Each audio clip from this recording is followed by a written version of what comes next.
Wassalatu wassalamu ala asyrafil anbiya'i wal mursalin wa ala alihi wa ashabihi ajma'in. Asyhadu an la ilaha illallah wahdahu la syarika lahu wa asyhadu anna Muhammadan abduhu wa rasuluhu.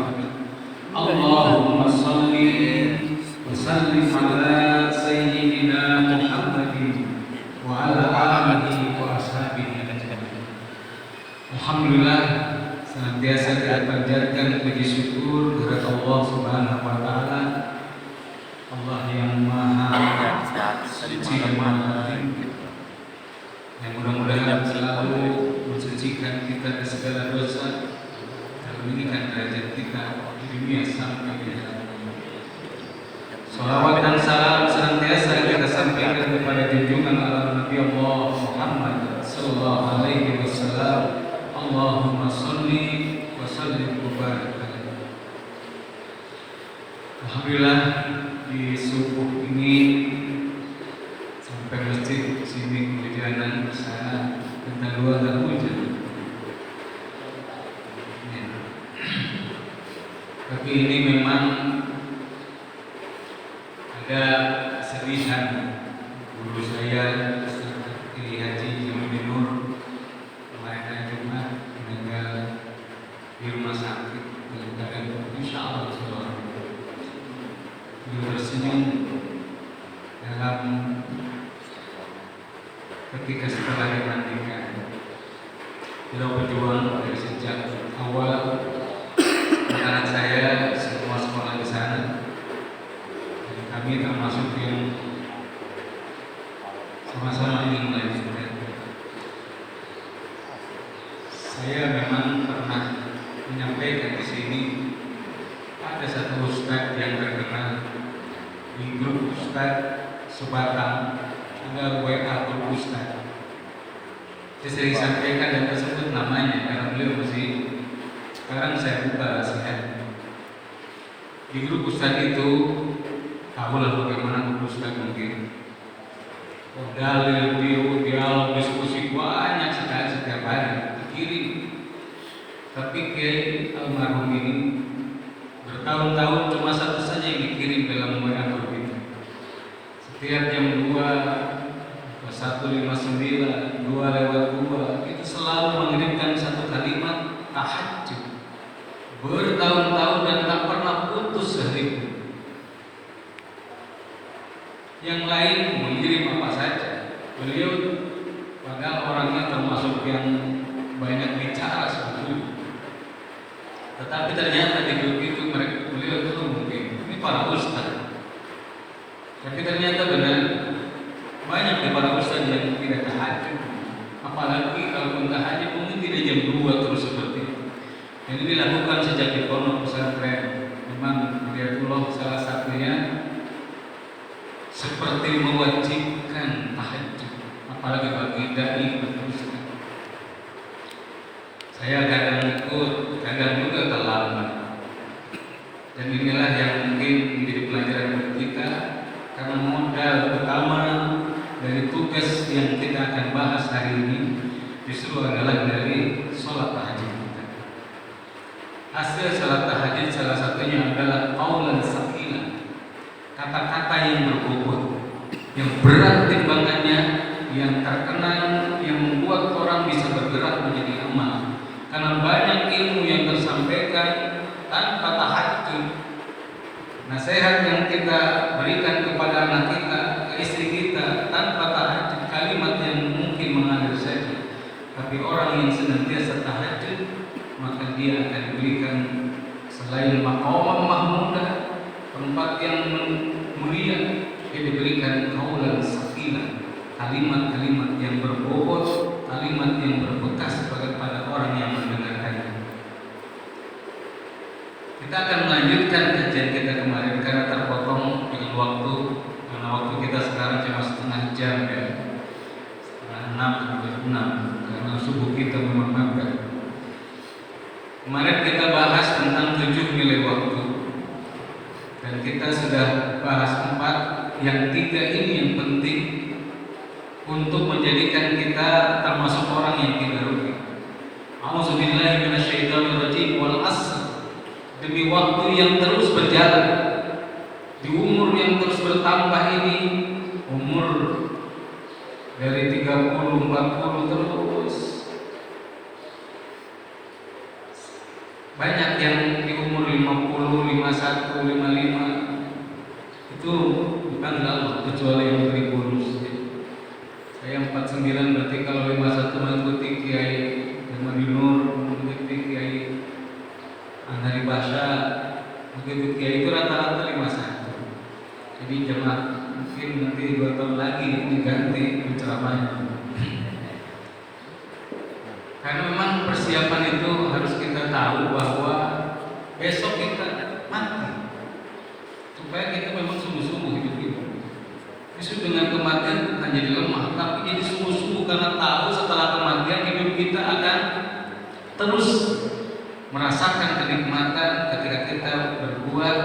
Jangan hanya waktu saja sekarang mungkin meninggal 51 tahun, maka umur 52, 53, 54 terusnya itu kita hidup di alam kubur. Meninggal 63 tahun, maka umur ke-64, 65 sampai ratusan tahun kita hidup di sana. Salah kalau kemudian orang menganggap bahwa dalam kubur tertidur saja. Karena baru 7 langkah orang mengantar itu pulang, sudah datang malaikat yang akan bertanya. Kita tahu namanya dan kita bisa mengucapkan salam karena orang tahu kita kenal. Ketika didatangi 2 malaikat, Assalamualaikum wahai mungkar penakir. Paling bertanya kita, gimana yang mungkar penakir? Karena mirip sekali dia. Bayangkan ketemu di tempat yang sendirian, tapi ketemu dengan yang kenal, aman kita itu. Tapi kalau kita tidak mengenal, stres sekali. Tempat yang sepi, ada sosok yang kita masih makin takut.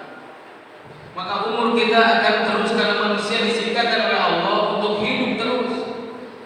Yang lain, makhluk yang lain, binatang, tumbuhan dan bahkan alam ini akan mengalami penghancuran dan hilang, sementara manusia akan pindah alam saja. Jadi kita akan lanjutkan kehidupan kita justru setelah kematian kita. Lalu kita akan dimatikan sekali lagi saat ditiup trompet, dan itu akan dibangkitkan kembali ditiup trompet yang kedua, dan kita hidup kita akan kekal saja. Hanya 2 tempat, surga atau di neraka. Wal 'asri innal insana lafi khusr. Tapi kebanyakan manusia, bahkan innal insana, sungguh seluruh manusia itu pasti rugi. Karena kebanyakan manusia hidupnya tidak berubah lebih baik daripada sebelumnya. Kadang ada yang begitu saja.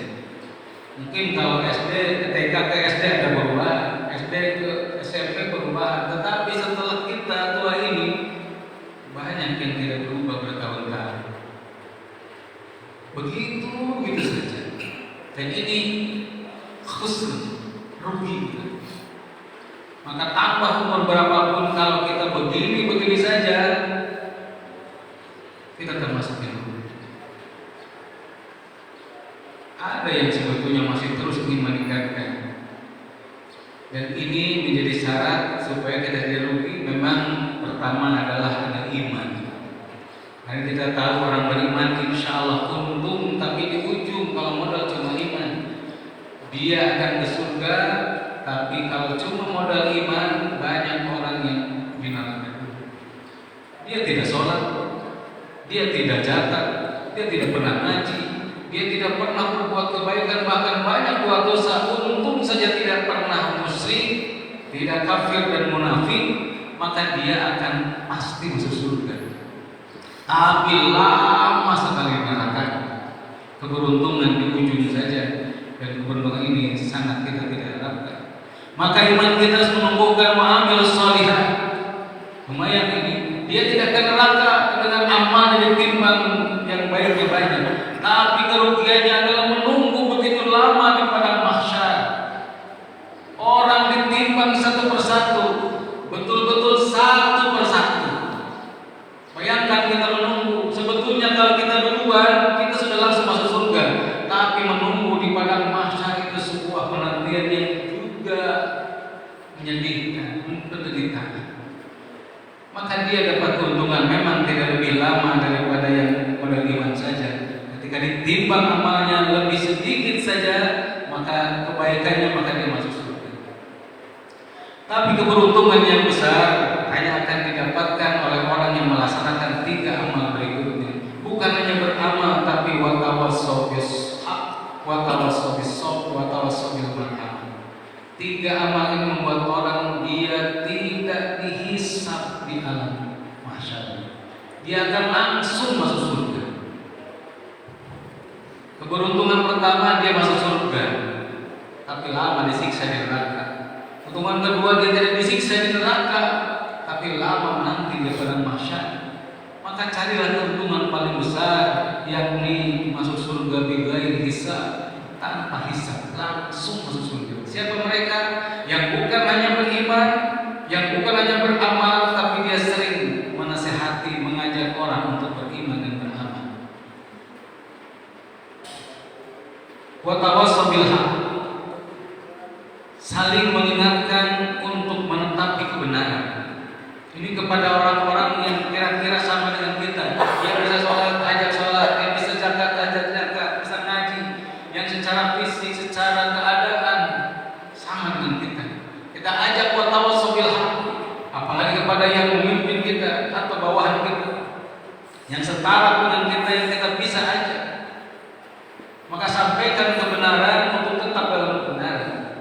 Tetapi ketika melihat kita orang itu dalam penderitaan, dia kesusahan, dia bukan tidak mau sholat, dia sudah di pasar jodoh memang jam 3 itu. Orang tua saya dulu juga di pasar induk di Bandung, tapi masih bisa sholat sebetulnya. Tapi banyak yang sibuk, dia sakit, dia tidak bisa mengajarkan, mungkin sedang di luar ICU sekarang ini. Dia orang-orang yang terus diberi ujian oleh Allah, maka kalimatnya adalah wa tawassaw bis sabr. Orang yang mendatangi yang sakit, orang yang kemudian mengurus jenazah, mengantarkan jenazah, menghibur orang-orang yang sedang kesusahan, pahalanya sangat besar sekali. Bahkan ketika terhibur mereka, dia bisa dilepaskan dari hisab. Maka jangan kita sering bergaul dengan orang-orang kaya, dengan orang-orang yang lebih dari kita, tapi sering-seringlah kita bertemu dengan orang-orang yang keadaannya lebih susah dari kita. Karena kita bisa menyampaikan wa tawassaw bis sabr. Dengan cara itu, bayangkan kita lepas dari hisab. Jadi kalau ada seorang yang digembirakan, seorang yang asalnya sudah aku mau mati saja lah, lalu kemudian kita sampaikan dan dia semangat kembali, ingat hisab kita tidak lagi akan datang. Membantu orang yang sedang kesusahan, memikirkan bagaimana mereka akan lepas dari kesusahannya, menjadikan bukti orang beriman, sangat memperhatikan urusan-urusan justru bagaimana peran dia, bermanfaat dia di kehidupannya. Maka orang-orang ini dijanjikan untuk lepas dari hisab. Yang ketiga, wa tawassaw bil marhamah, adalah menebarkan ciri Islam, citra Islam, agar orang-orang di luar Islam itu tertarik dengan Islam. Maka siapa yang bisa memasukkan seseorang yang asalnya tidak mengerti agama ini, lalu kemudian dia masuk Islam, dia menerima hidayah dari Allah, maka bayangkan dia akan mendapatkan di akhirat nanti lepas dari hisab. Wa tawassaw bil haq, siapa saja yang mirip dengan kita, dia sehat, dia sepertinya kuat, dia bisa ajak kebenaran, sampaikan kebenaran. Tidak ada sedikit pun yang boleh terlewat dari mereka semua. Ketika kita dalam melihat kesusahan wa tawassaw bis sabr, ketika bersama orang-orang yang belum mendapat hidayah, wa tawassaw bil marhamah. Saya ingin mengungkapkan lagi bahwa bisa saja acaranya bukan pengajian, bisa saja acaranya bukan tabligh akbar, bisa saja acaranya bukan tentang agama ini. Acaranya adalah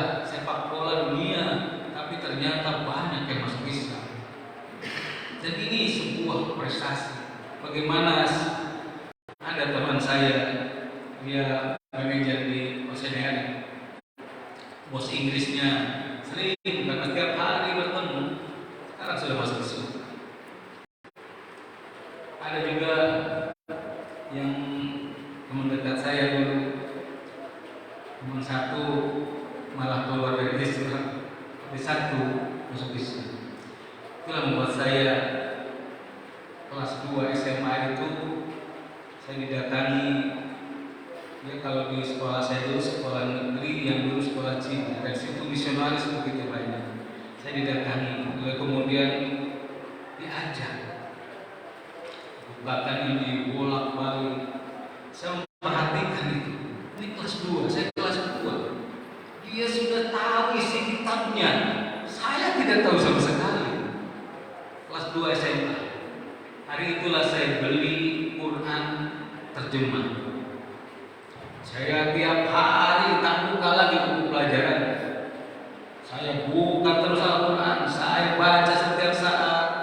Saya ingin ketemu lagi dia juara 1, saya juara 2 memang di kelas itu. Saya ingin tahu besok, setahun setelah saya belajar, saya belajar fikih di Pondok Persis Bandung, bahasa Arab di Masjid Agung Bandung. Pokoknya setiap hari akidah tauhid di Darut Tauhid, dan itu masih berempat muridnya. Jadi saya 4 murid, adik gurunya 1. Dan ternyata Allah kirimkan 1 orang dari Kutai Kartanegara, pondok pesantren Al-Furqan, yang memang disebar kalau pondok ini akan meluluskan santrinya, wajib santrinya punya murid minimal 1 di kota besar. Dan salah satunya adalah Bandung. Dan di Bandung di perumahan saya, dan dicari anak muda yang suka masjid. Dan satu-satunya pemuda remaja SMA itu yang di masjid cuma saya. Dan beliau mengajarkan seluruh kitab, beliau autor, Nurul Ma'om, setiap sholat sampai habis baru beliau pulang lagi. 1 murid, 1 guru. Ketika kita ingin berperan dalam watawassaw bil haq, karena ingin masuk surga tanpa hisab, ternyata Allah datangkan guru-guru. Tapi saya pun datang kemana-mana ke rumah-rumah ustaz di Bandung itu untuk bertanya setiap apapun, karena di Bandung ada deretan ustaz yang ahlinya beda-beda. Jadi jangan tanya ke yang tidak ahlinya. Ada ahli hadis, tentang hadis kita tanya. Ada ahli Quran, tentang Quran kita tanya. Senang mereka tuh didatangi pemuda. Assalamualaikum, ada apa nih? Saya bertanya hadis ini. 1 hadis di koran pikiran rakyat, kalau di Bandung koran pikiran rakyat, itu ada hadis dan tertulis al-hadis. Riwayat siapa ini hadis? Saya tanya ke ahli hadis di Bandung itu, Kiai, saya lupa namanya. Beliau kemudian mencari kitab hadis yang ada di depan, tak ketemu. Saya dikasih kopi, dikasih makanan, kita enak. Beliau mencari, ini hadis sepertinya besok lah kita kesini lagi. Gali hadis 1 saja, ternyata memang 1 ilmu itu yang saya pahami, kita dapatkan, kita tuntut sampai dapat, itu pahalanya lebih besar daripada orang yang sholat semua 1000 rakaat. Maka tanya di mana-mana. Dan inilah yang kemudian kita ingin mengajak bapak-bapak, mulailah kita. Saya sekolah sebetulnya di SMA negeri, kuliah pun matematika pun bukan di bulan pesantren, tapi kalau bahasanya santri kalong. Nah, di pondok ada namanya pondok mahasiswa fi Jidalil Quran. Itu hanya untuk yang malam saja, karena siangnya dia kuliah. Dan itu berawal dari keinginan satu, saya sudah terlalu banyak dosa, kemudian ingin tidak dihisab, maka saya harus menyampaikan agama ini. Dulu tidak begini, saya tidak pernah ceramah, saya menyampaikan ke orang per orang, mengajak mereka untuk sholat, begitu saja. Dan mungkin karena orang melihat bicaranya bisa, akhirnya diulang juga jadi ustaz. Itu bapak-bapak itu salah sebetulnya. Jadi saya ingin gambarkan ini dalam 10 menit. Ada 5 peran kita sebelum tausiah. Kita dengar ada syiar. Syiar ini adalah suasana, tampilan, keadaan yang dilihat orang tanpa bicara. Diri kita, rumah kita, anak kita, istri kita, kerjaan kita, ucapan kita, kemudian apa yang dilihat, itu syiar. Ini menjadi modal dasar untuk kita berperan dalam tausiah. Kalau saya datang dengan ini kan baju ceramah saja, begini terus. Karena deket, aneh juga, Ustaz, ini mau ke masjid, bukan ke pantai, mau ke pulau. Itu namanya syiar. Ya. Karena mungkin dengan baju ini, dekor, kelihatannya soleh. Belum tentu itu. Artinya apa? Rumah kita, istri kita, anak kita ini akan juga tampil dalam bagaimana istrinya. Nabi Nuh alaihissalam hebat dakwah pagi siang sore, tidak pernah diundang para nabi itu. Para nabi tidak pernah bertablik akbar, para nabi tidak pernah diundang keliling-keliling. Beliau yang datang kemana-mana, ternyata semua ini ngapain semua itu telinga dan mata. Ternyata anak istri syiarnya rumah kita, kehidupan kita itu menjadi tampak, bahkan ada orang yang tertarik tidak dengan bicara kita, tapi karena syiar kita. Ini syiar ini tampilan keadaan diri kita, lingkungan untuk mendukung kita bisa menyampaikan agama. Maka kenapa anak susah dididik? Mungkin suasana rumah ini, tapi depan ada banyak menakutkan sekali. Ini bapak tidak boleh masuk rumah ini. Sekali-kali aja saya masuk ke itu mungkin Asmaul Husna, tetapi ternyata banyak binatang-binatang yang keras. Tidak ada suasana. Jadi suasana Islam ini mengundang malaikat kebaikan. Tapi suasana yang tidak Islami, syiarnya tidak ada, yang mengundang jin kafir, penyembahnya kehidupan rusak, bukan karena mungkin tidak sholat tidak apa, tapi syiarnya tidak ada. Ada yang kedua adalah syiar, kemudian kalau syiar sudah semua sampaikan Islam secara totalitas tanpa ada pesanan. Tak boleh tapi ada pesanan. Sampaikan ini jangan yang itu. Sampaikan ini saja, yang lain tak boleh.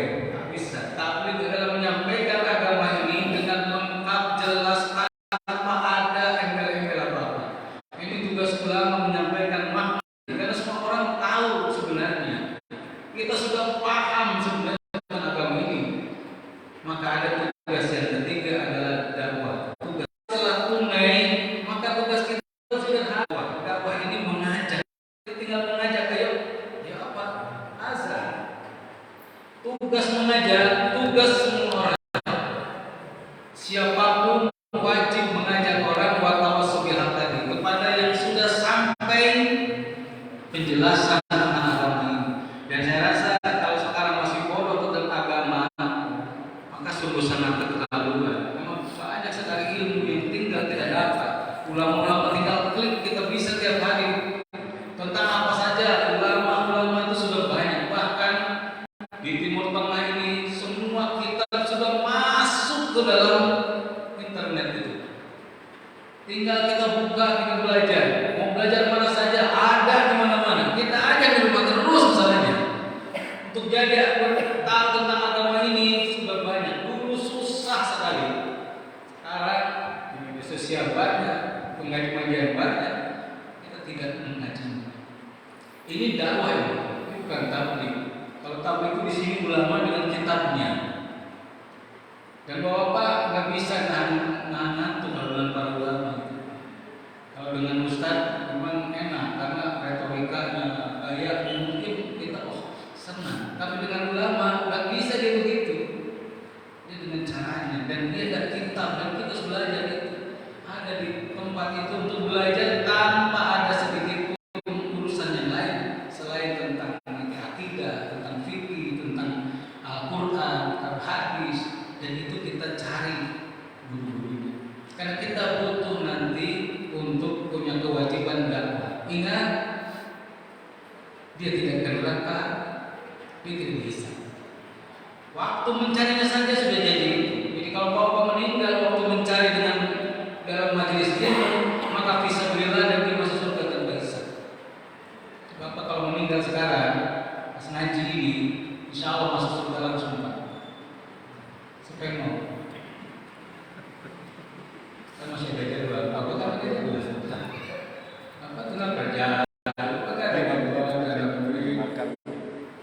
Sekarang meninggal, insya Allah nanti saya doakan. Tapi setelah saya pulang saja nanti. Jadi ada orang yang bersungguh-sungguh karena sakit niatnya ingin langsung ketemu Allah tanpa hisab. Maka mulutnya tidak hanya dipakai mata, tapi dipakai untuk mengajak orang. Dakwah mengajak orang, siapapun. Semua yang ada di grup WA itu, semua yang kita kenal sekarang. Dulu dakwah itu tak bisa luar daerah, nggak bisa luar negeri. Sekarang kita punya jobnya besar. Dulu cuma yang ketemu saja, karena nggak ada media sosial. Sekarang job kita mendakwahi ribuan orang itu tidak dilakukan, neraka gitu. Kenapa? Ada satu kaum di dalam surat 7 ayat 194. Kenapa engkau itu terus-terusan mengajak orang? Orang itu sudah jelas tak mau. Ceritanya, ayatnya singkat. Apa jawaban para pengajak ini? Maghziratun ila rabbikum. Aku ajak mereka walaupun mereka sudah pasti menolak, agar aku lepas tanggung jawab di akhirat nanti. Jawabannya itu saja. Saya sudah sampaikan. Sebenarnya saya tidak tahu jawab di sini. Untuk jawab Pak RW di sini, ya. Pak Ustaz. Untuk jawab saya nanti itu nama-namanya nggak kenal ya. Kalau sudah ada di grup WA saya, aduh berat itu. Orang tua kita yang kita kenal, anak kita, istri, tetangga, teman kerja, semua itu wajib kita ajak. Kalau enggak, mungkin gara-gara itulah dia akan neraka. Mungkin gara-gara istri kita neraka, padahal kita calon surga. Membiarkan istri yang ada suami jayus, suami yang tak punya kehormatan dia, membiarkan istrinya tak kerudung, membiarkan istrinya main saja, bergabung. Dia walaupun soleh di sini, dia neraka dan istrinya neraka. Atau mungkin karena anaknya, atau mungkin karena tetangganya, atau mungkin karena orang-orang di PT-nya. Ada orang yang akan bisa mengajak kita ke neraka. Kalau kita tidak menyampaikan, minimal sampaikan dan tidak butuh dia ikut. Minimal sampaikan dan tak wajib dia dipaksa untuk mati kecuali anak dan istri kita. Kalau yang lain asal kita sampaikan, dan itu satu saja, maghziratan ila rabbikum, agar aku lepas tanggung jawab dari orang-orang yang aku kenal. Makanya dakwah penting kita lakukan untuk melepaskan kita dari ancaman neraka. Dakwah ini mengajak, kamu bisa jadi penceramah. Mungkin saja karena bisa bicara ini retorika, dulu saya belajar retorika, ada namanya sekarang public speaking. Gayanya bisa, tapi sebetulnya itu belum ketablik, itu hanya dakwah. Dakwah itu untuk mengajak, ajakan sederhana untuk orang-orang yang kita wajib wa tawassaw bil haq, ada wajib wa tawassaw bis sabr, ada wajib wa tawassaw bil marhamah. Ini kepada orang yang setara dengan kita, yang kemampuannya untuk melaksanakan agama sesuai dengan apa yang dia miliki. Ada orang yang sedang kesusahan, penderitaan, dalam bencana dan segala wa tawassaw bis sabr. Ada orang-orang yang belum beragama Islam, wa tawassaw bil marhamah. Tetap ada kalimat-kalimat yang berbeda yang kita sampaikan sesuai keadaan. Dan ini pertama, kita tidak akan tanggung jawab lagi di akhirat nanti, kan sudah saya sampaikan. Mengapa Nabi Nuh tetap ke surga walaupun anak istrinya di neraka? Kenapa tidak ditarik ke neraka? Karena beliau sudah sering menyampaikannya. Tapi pahala istrinya ini berkhianat kepada suaminya. Bayangkan di depan suaminya, kalau orang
ini berbentah di jalan mereka semangat.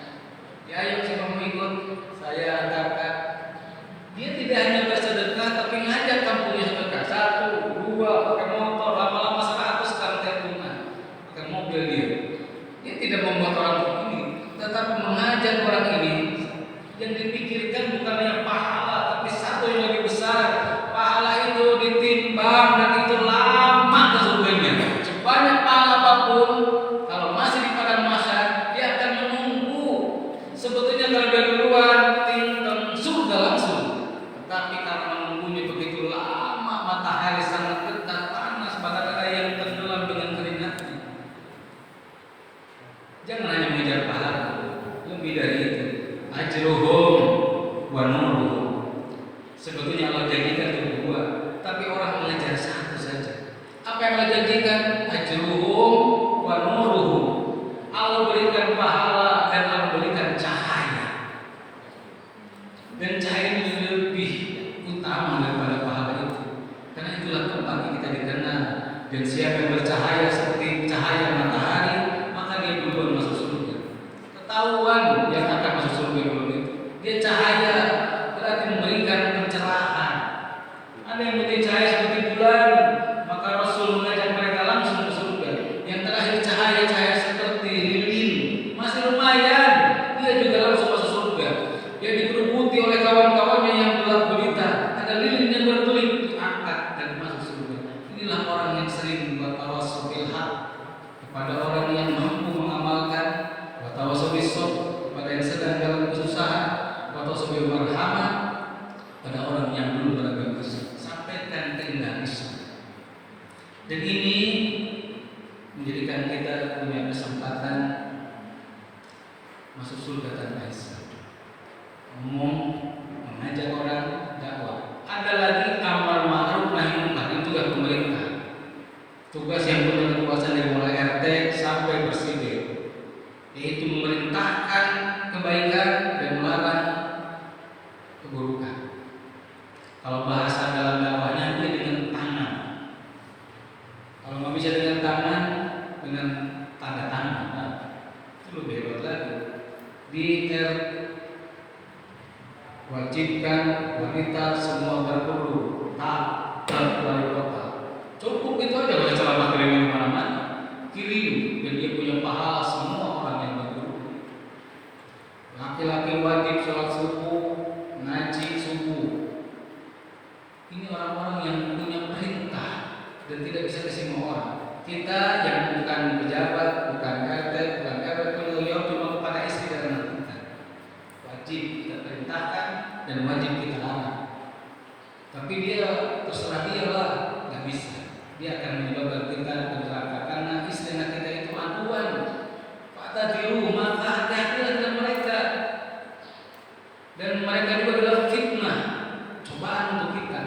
Maka 2 yang tanggung ini wajib kita perintah amal ma'ruf nahi munkar kepada orang yang punya kekuasaan. Maka yang terakhir ada tausiah. Wa tawassul bil haq wa tawassul bis sabr. Ini kepada antar kita saling bukan hanya searah tapi saling mengingatkan. Saya pernah diingatkan oleh murid-murid saya,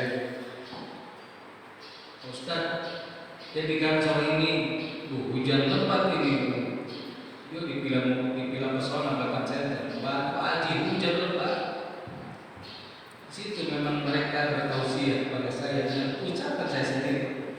Kata Pak Ustaz, kalau ada tantangan pahalanya lebih besar. Kalau terang benderang dengan hujan lebat pahalanya lebih banyak dari hujan lebat. Kalau sedang sehat dengan sakit maka pahala sedang sakit untuk ngaji maka pahalanya lebih besar daripada ganda. Saya langsung berangkat hujan-hujan itu. Kenapa? Ini namanya tausiah.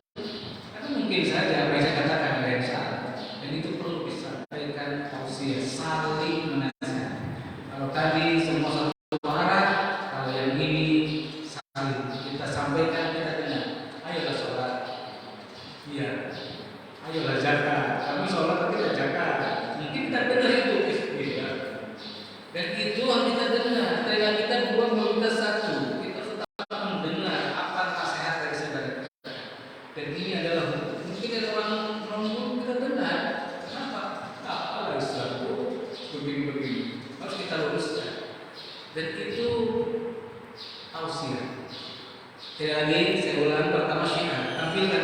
Isyhadu bi anna muslim. Saksikan bahwa saya Islam. Keluarga saya Muslim, lingkungan ini Muslim. Jadi persaksikan, tampilkan dari malu-malu. Ada yang sebalik bagi malu-malu. Kenapa? Sama ibu.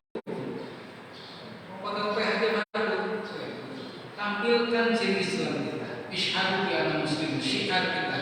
Maka undanglah ulama-ulama yang lurus, yang lengkap, yang tidak ada kesalahan, sampaikan agama dengan kitab-kitabnya. Penjelasan agama ini dengan benar, lengkap, dan kita siapkan telinga mata, karena memang belajar dari para ulama selain dia sedikit saja satu kata saja bisa 2 jam dibahas itu. Dan itu harus sabar nanti selesainya kita mengaji.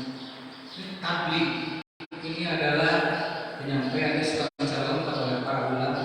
Lalu kemudian dakwah seperti yang kita lakukan tadi, dan juga orang-orang mengajar satu persatu. Dia datang kemana-mana itu dakwah. Lalu kemudian mereka mengangkat tugas para pemimpin memegang amanah. Lalu tausiah tugas kita semua. Syiar tugas kita semua. Tabligh menyampaikan agama secara lengkap tugas para ulama. Dakwah tugas kita semua umat Islam. Kemudian menemukan tugas pemegang amanah, lalu kemudian tausiah juga tugas kita semua. Ada 3 yang kalau kita bukan ulama dan bukan pemimpin, maka kita lepaskan hisab kita dengan syiar, dakwah, dan tausiah. Maka mulailah kita bicara, jangan hanya diam, karena bicara kita untuk mengajak agama ini sangat menguntungkan kita.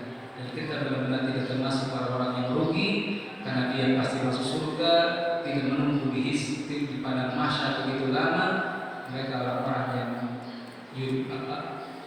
ada yang yadkhulul jannah, masuk surga tapi kena tadu, yadkhulul jannah, masuk surga tapi hisab dulu. Ada yang ashabul jannah, dia adalah penghuni surga yang sudah dinanti oleh surga dan dia sudah ada tempat masing-masing. Mudah-mudahan dengan semangat ini mulailah kita ajak orang-orang terdekat kita. Pertama, mengajak dengan cara mendoakan. Ini mengajak yang tanpa datang, dan kita pun tak pernah akan diundang. Mendoakan setiap orang itu salah satu dakwah kita. Mungkin saja bukan karena ceramah dia ke masjid, mungkin saja bukan karena ada orang yang mengajak dia kemudian berzakat, mungkin karena doa kita. Doa kita ini penting. Doakan semua orang, karena setiap doa yang tidak diketahui orangnya, maka malaikat mendoakan kita. Apa ruginya kita mendoakan orang? Di jalan kita doakan, ketemu orang kita doa saja, ini sudah cukup. Tak usah kita mungkin berceramah tanya-tanya seperti ini.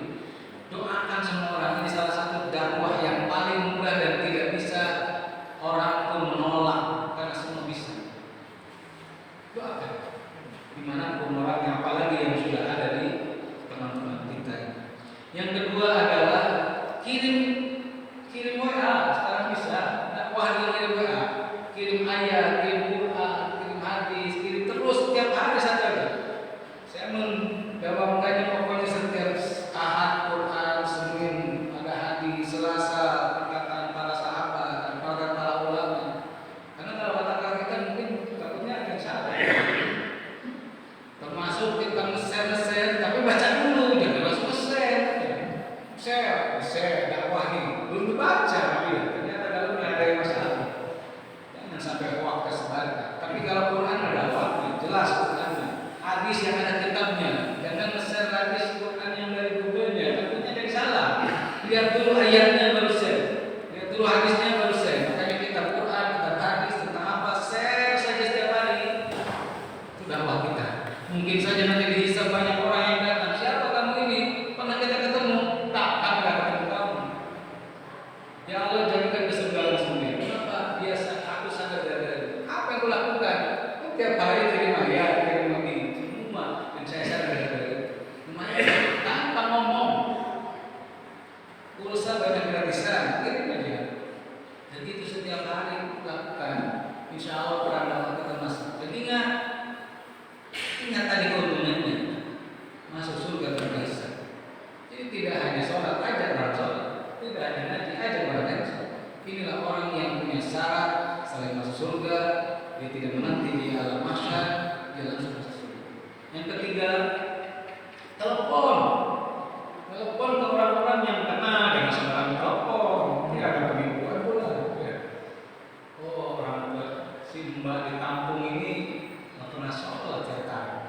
Dia dia sholat itu gara-gara kebatal, dia ngaji gara-gara kebatal. Kalau di kampung sama dengan abang itu, bang, apa?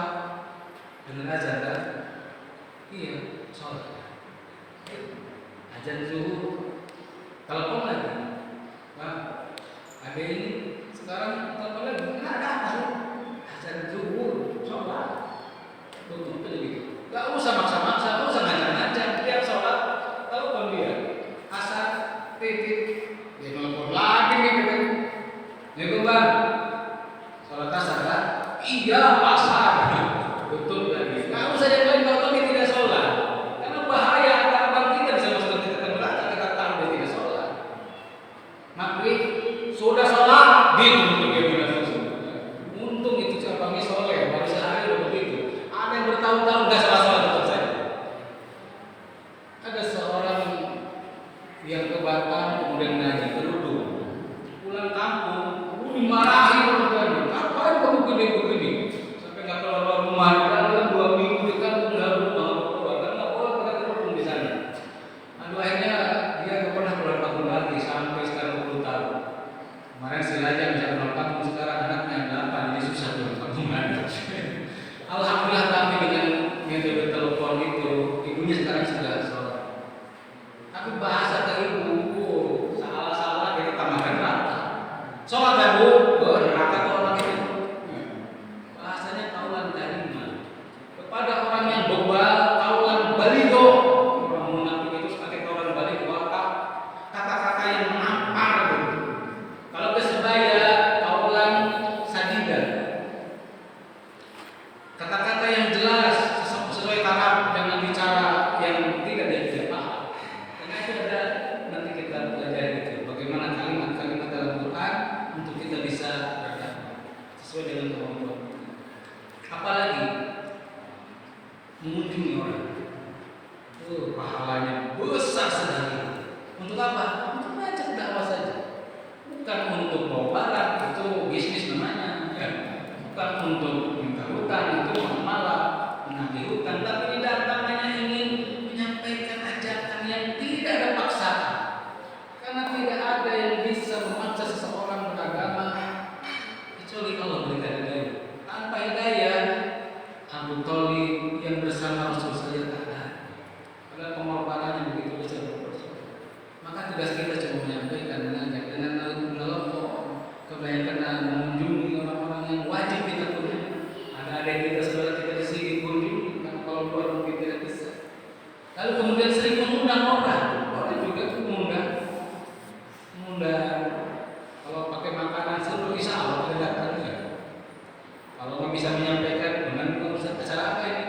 Sederhana saja, tak usah dulu. Ada acara apa itu Bapak, rumah kita dipakai orang untuk makan.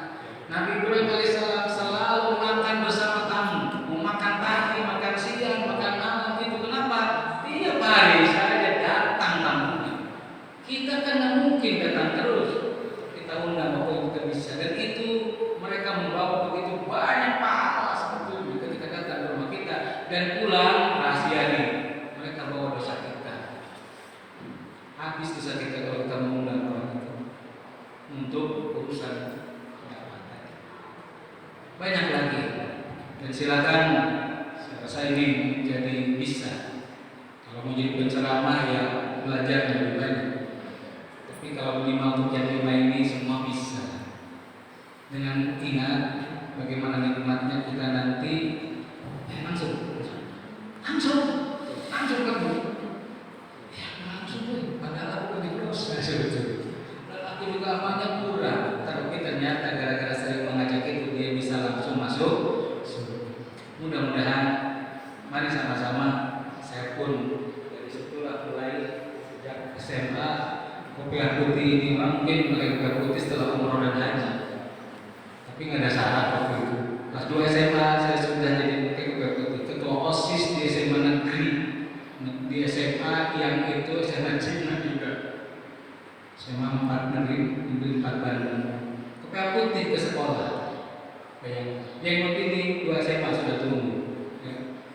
Jadi untuk ingin menyampaikan mungkin perlu singkat. Kalau saya pakai kopiah putih, mereka mau dengar ya.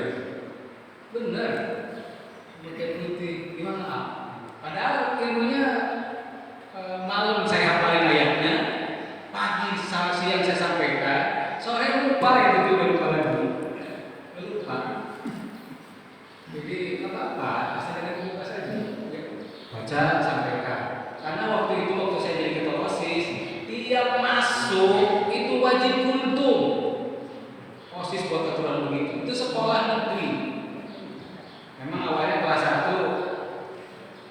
baru satu saja yang kerudung. Bayangkan waktu itu dilarang kerudung itu tahun 90-an, dilarang kerudung. Ada satu yang kerudung, memang muka. Saya kasihan dia. Apa ini? Langsung kita sama-sama datang ke MUI, datang ke Dewa. Bagaimana kok dilarang? Kami ini laki-laki, kenapa harus kerudung? Ini orang. Alhamdulillah, akhirnya kerudung dibolehkan. Perjuangan. Yang asal cuma 1 tahun ke-1 di SMA Negeri 4 itu kerudung. Pas saya keluar dari SMA, rata-rata sudah kerudung. Karena setiap hari itu wajib kultum. Guru-guru yang tidak kerudung jadi kerudung. Tiap hari coba bayangkan, setiap sebelum masuk SMA Negeri, saya buat aturan sekolah akan kultum. Tiap orang giliran, masing-masing kultumnya betul-betul 7 menit. Sebelum masuk kultum, masuk alhamdulillah. Ternyata walaupun SMA Negeri, kalau memang kita ingin dakwah, akhirnya seperti dan tempelan kerudungnya beda dengan yang sekolah di MTS, sekolah di kadang ada di sekolah Islam, tapi tetap aja nggak kerudung di luar rumahnya. Tapi orang-orang yang ada di tempat yang justru penuh tantangan, nempel kerudungnya begitu pula. Ngajinya, belajarnya, dan alhamdulillah itu salah satu yang menyebabkan saya berbuat seperti itu karena satu saja, ingin masuk surga tanpa istri. Dan inginnya harus gitu, bapak inginkan itu bukan repot. Kalau harus mengantri di padang mahsyar, apalagi kalau harus masuk neraka, jangan santai. Ada orang yang paling neraka nanti di surga juga. Sederhana, kalau sekali tidak sholat saja 5.000 tahun neraka. Dan siksaannya tak ada yang sederhana. Makanannya kalau di penjara masih makanan enak, di sana makanannya zakum, makanan yang sangat pahit, sangat kupar. Kalau makan rusak ususnya. Minumannya nanah dan darah.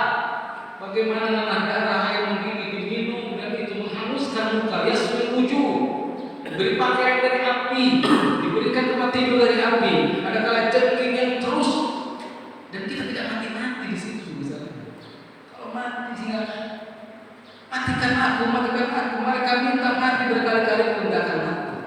Masihkah menganggap neraka dulu lah sebentar kesini? Tak ada siksaan yang sederhana di neraka itu. Maka mari niatkan untuk wal asri innal insana lafi khusr illa alladziina aamanu wa 'amilus shalihaati wa tawassaw bil haqqi wa tawassaw bis sabri wa tawassaw bil marham. Langkahi saat kita tidak beriman, beramal, bernasihat dalam nasihat dalam kebenaran, nasihat dalam kesabaran, dan nasihat untuk menunjukkan Islam yang indah, yang rahmatan lil alamin.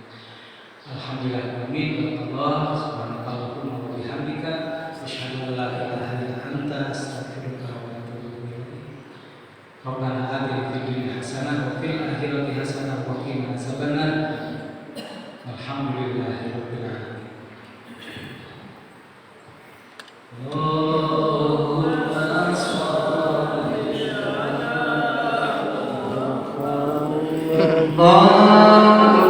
shalli ala Muhammad ya Rabbi shalli alaihi wa sallim. Allahumma shalli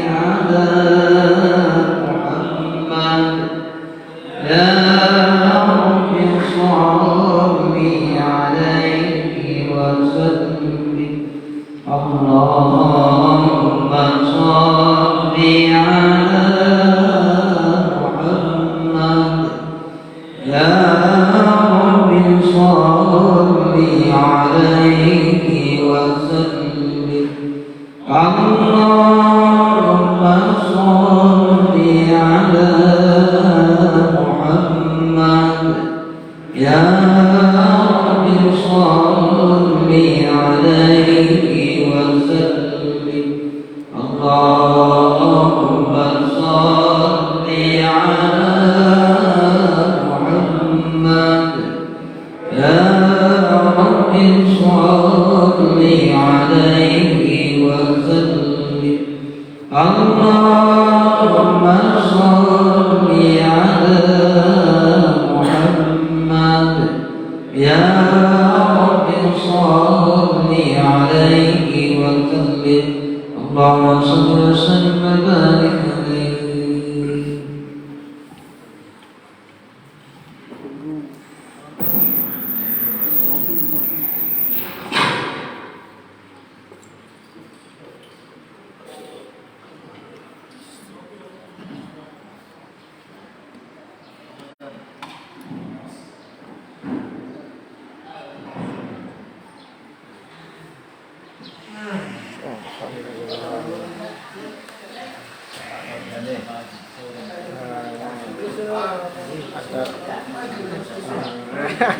Sip. Nah, ini minta di syuting dari tadi nih.